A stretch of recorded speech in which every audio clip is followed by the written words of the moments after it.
problemado na yung pagmumukha mo dahil wala kang pera ngayong Pasko. Pero bakit ganun? Parang maganda ka pa din. Ayan na, lalo na pag ganyan, yung ngingiti ka.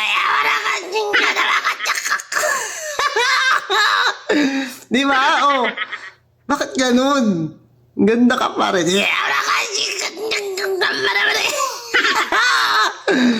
Ganyan lang, oh, nakangiti ka. Kahit wala kang pera, wala kayong masyadong handa sa Pasko ba?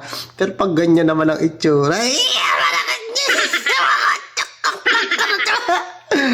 di ba? Oh, umaaliwas, gumaganda yung ano lalo.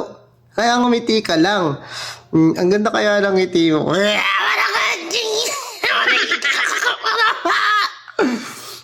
Yun ay may pagmamalaki mo kahit wala tayong ano sa Pasko, di ba? Tabi dyan, di kang kausap ko. Walang away-away, bati-bati tao!